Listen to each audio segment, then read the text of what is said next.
Well, guys, I'm now 8-1 with those 15-dime releases in college basketball and the NBA, which matched the highest rated plays of my career over the past 4 weeks after giving you yet another winner last night with Missouri to getting the job done at home in its SEC inaugural outing against Alabama. I said it was a 14-point wire-to-wire rout. Oops, my bad. Missouri wins it by 16, laying 9.5 points. And guys, I have another one going this evening. It's a 15-dime revenge route winner. And I think payback tonight comes via a 15-point win. Remember, I think revenge, along with the letdown and the look-ahead situations, three most critical factors to always consider when you're handicapping and gambling in college basketball. And payback is certainly on target tonight for the team that I am backing. It's going to be college best bet winner number 11 out of 15. Again, 8-1 with these 15-dime releases in college basketball and the NBA over the past 4 weeks, including 6 out of 7 in college. And it's 15-dime winner number 11 out of 15 overall in all sports, and just as strong as the 15-dime releases I'm 41-20 with in the NBA over the past 3 years. And last night, not only did I give you the best bet winner on Missouri, but I also gave you 2 free pick winners. Did I not tell you that if it wasn't for Missouri, I absolutely loved the Rockets against the Lakers last night?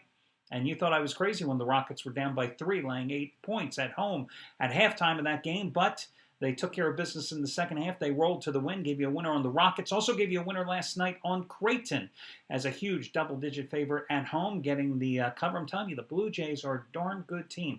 I've got 3 more free selections coming your way today. Maryland, Florida State in ACC action, going back to a conference that so far early this season has been very profitable for me, the Missouri Valley Conference, as Indiana State is taking on Bradley. And back in the NBA on the Lakers and Spurs game this evening in San Antonio.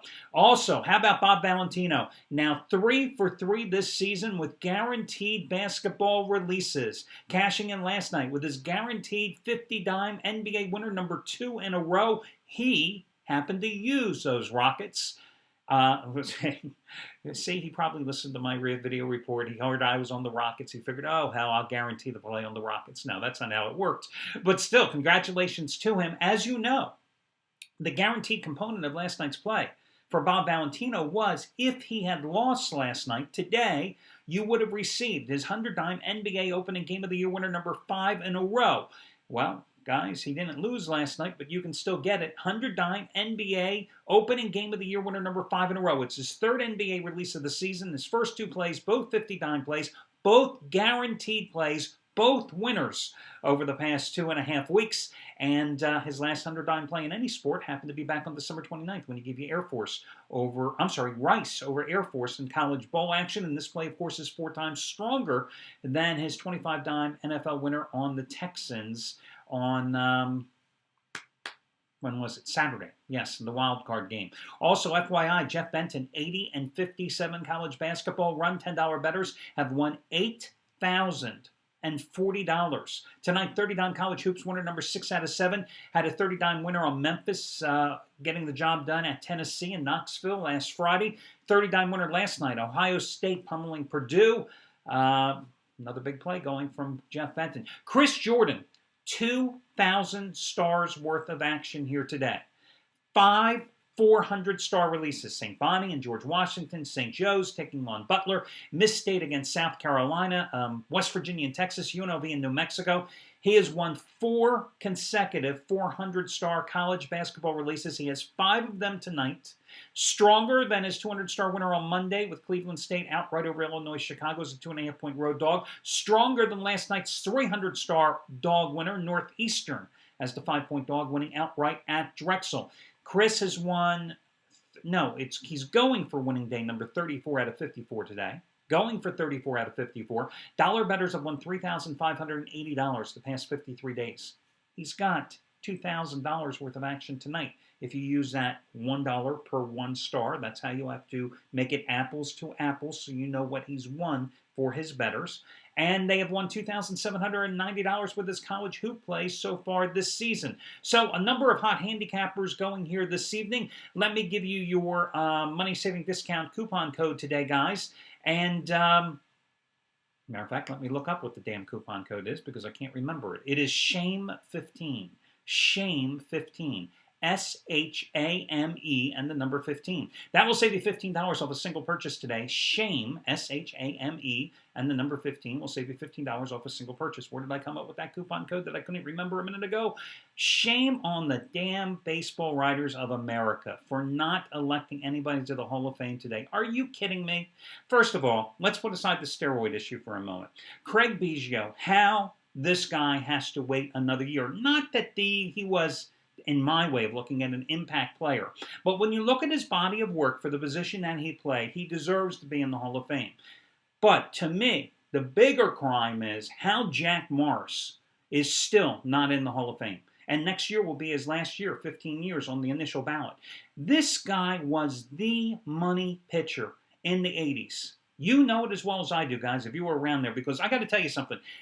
I didn't keep records of it, but I'll bet you Jack Morris made me more money than any other pitcher in the 80s, especially in big games. The guy was dominant. He was an innings eater. You know, when you needed to hand the ball to the guy that you needed in a must-win situation, Jack Morris was the man as far as I was concerned. How he didn't get into the Hall of Fame. How Tim Raines, who really was a game changer in many ways because he had that blend of speed and power long before it was the in vogue thing to have in Major League Baseball. How he continues not to get support. But then we go to the steroid class, okay? Bonds and Clemens, of course, you know, didn't even get near enough support to be elected. Here's the thing, guys.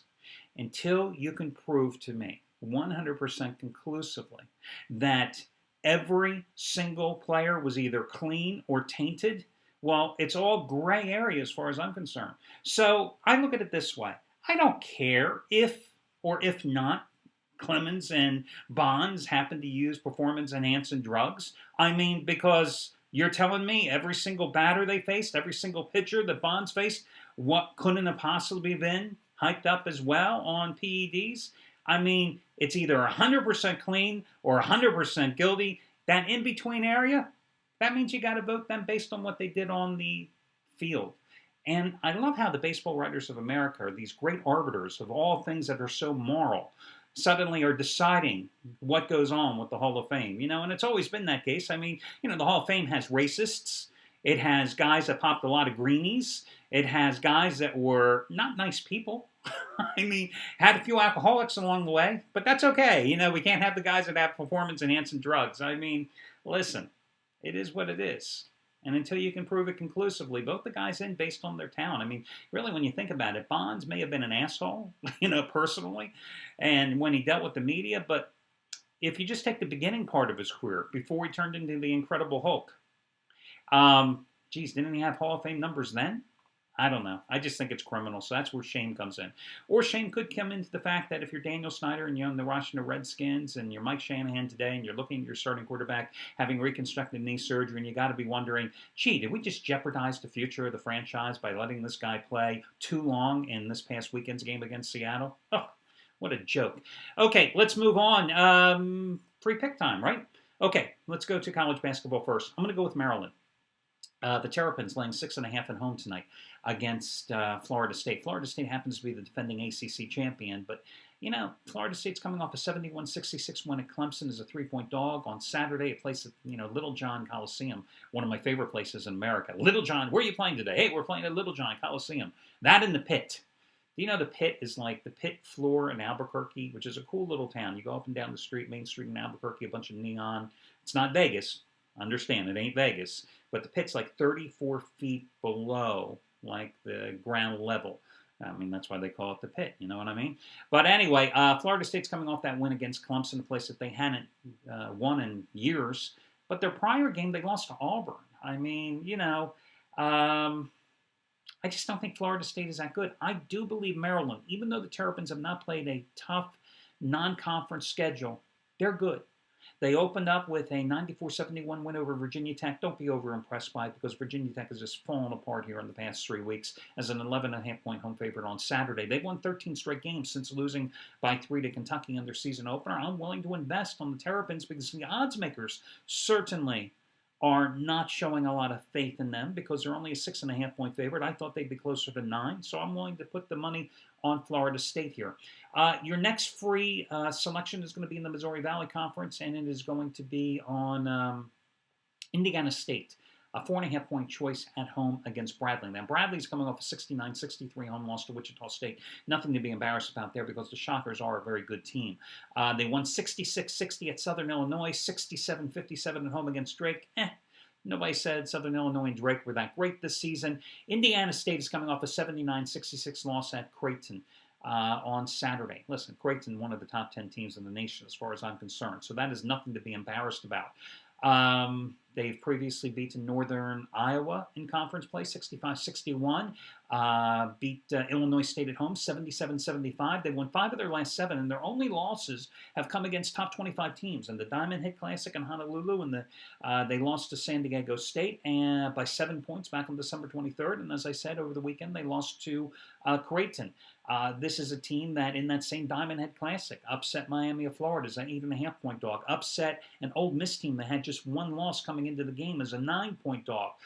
Bradley is playing without their starting center, who was suspended because of a drug issue arrest last Monday. He's going to miss his 3rd straight game. Will Eggoff, who's averaging 8.6 points and 5.8 rebounds. I think that hurts him tonight. And at a cheap price, I'm willing to go with Indiana State. Your final free selection is, I'm sorry, the Lakers. Okay, last night they jumped out to the early lead.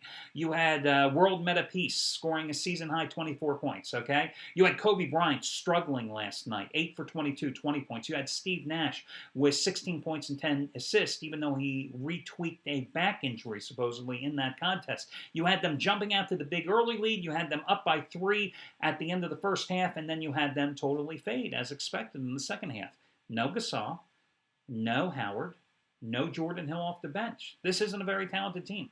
And now they're going into the Lions' Den, known as the Spurs home court. Spurs have won 10 straight at home. But forget about that. The Spurs are coming off a loss at New Orleans on Monday, in which they turned the ball over 19 times, 23 points for the Hornets in that game. Hornets won the game 95-88. You don't think San Antonio, A, has this game circled because whether it's all the Lakers or just a few Lakers, it's still the Lakers. And B, you don't think Popovich wants his team to rebound from that performance?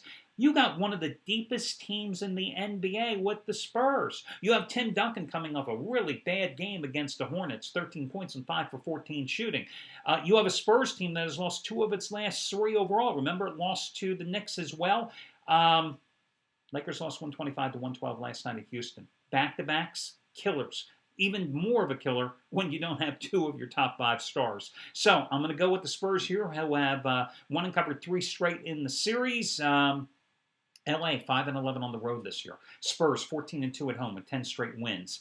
Got to go with the Spurs and lay the 13.5 points. That's your final free pick. Good luck to y'all guys, and I will catch you again come Thursday.